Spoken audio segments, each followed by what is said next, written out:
So I decided it was time to record my next video, and so I go take a quick break. I eat something, get some food, get some water. I come back ready to record, and look who decides she wants to be the next big YouTube sensation, Baby Lulu. Hey, Baby Lulu, little brat. What are you doing there? Okay, let's get started, I guess.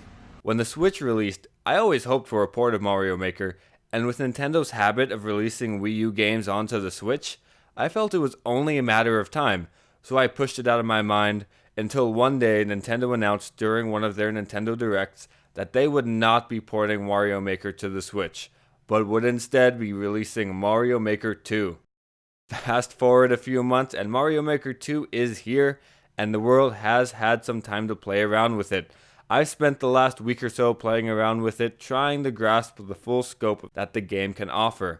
I'm going to begin by breaking the game down into 3 separate sections: story mode, level making, and online.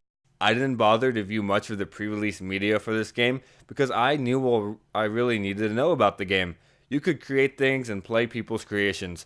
What I didn't know about the game prior to sitting down and playing it was that the game featured a fully fleshed out campaign mode. A collection of around 100 levels that showcase the various mechanics at your disposal within the maker portion of the game. On a surface level, all Nintendo needed to do was supply a list of levels you could go through, and that would have been more than enough to satisfy fans. Yet, it wouldn't be a Nintendo game without a thick layer of charm. So instead of providing us with a simplistic list of levels, Nintendo incentivizes going through the levels by wrapping it up in a simplistic narrative that adds a lot of charm. Mario and the Toads have just finished up work on Peach's castle, when Undo Dog comes around and accidentally ruins all the hard work. Now Mario must single-handedly fund the reconstruction of the castle by accepting jobs from the Taskmaster.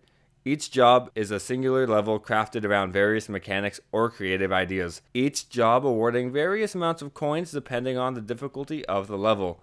Honestly, this story mode could very well justify the price of the game, and it's fantastic to receive levels crafted by the very best of Nintendo's developers who are unrestrained in their creativity here.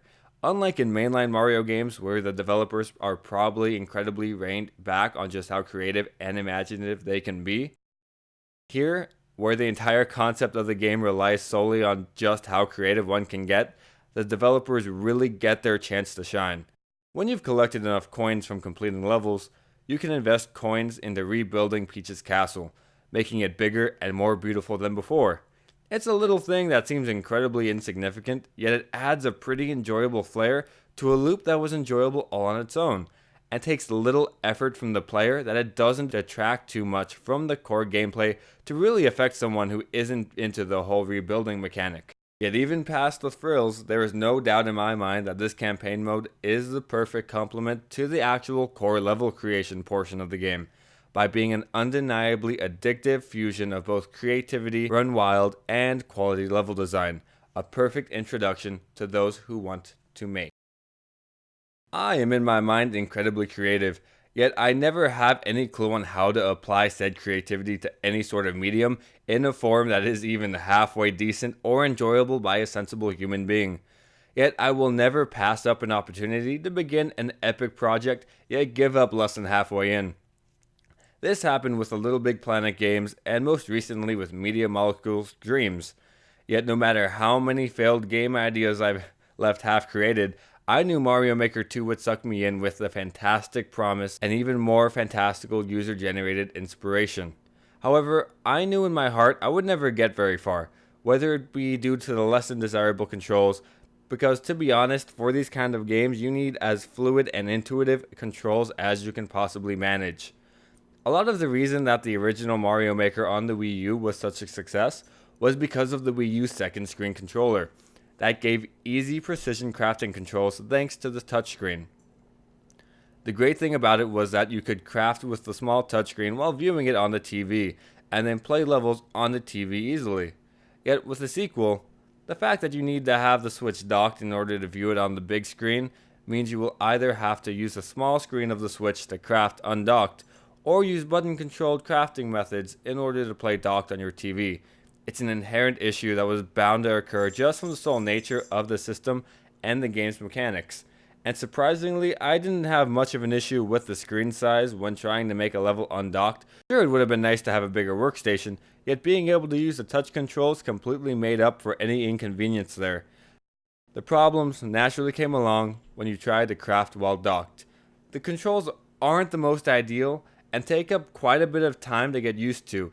Even after my extensive period of time with this control method, I still have the occasional slip up and lose track of what controls what.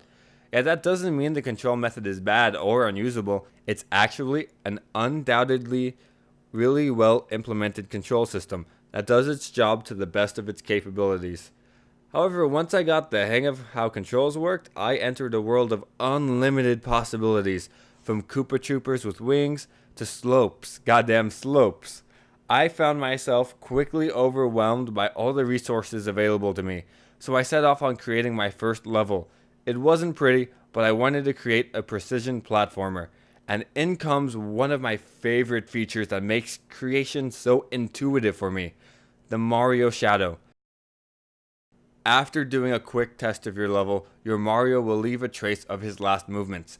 This makes it incredibly easy to place your platforms exactly where you need them without having to do any constant trial and error. This is probably the biggest help I had when creating my levels. I am all about platforming levels that involve keeping up the proper momentum coupled with precision jumping, and this tool gave me the eyes to see exactly what my ideal jump looked like from start to finish. Now, a lot of a person's mileage with the making portion of the game will come from how creative they are and how creatively they will be able to craft levels. Honestly, I'm not going to get much use out of the making mode. I'm going to try to make levels, I'm going to try to bring my ideas to life, but where I'm going to get the most use is from the undoubtedly endless amount of user-generated content that can be found within the online portion of the game. Nintendo has had a rather unloving relationship with online capabilities for a long while now. They've always been that grandmother who is still holding on to her VCR player and unsure how her movies are stored in those vaporous non-physical clouds that pepper the ever-blue canvas on the sky. Nintendo just doesn't get it, and they are consistently forcing archaic methods such as friend codes and asking us to pay $4 a month for an online service that is an exact carbon copy of its previous bare-bones service that was available before the paywall went up. Yet, I somehow convinced myself that for their big title of the year, they would manage to do their best to create something of quality. And in typical Nintendo fashion, they managed to create something that does a good job of what it needs to, and a terrible job of things that they needed to do right. I'm just gonna go ahead and get the really bad stuff out of the way. The online multiplayer is currently a borderline unplayable mess.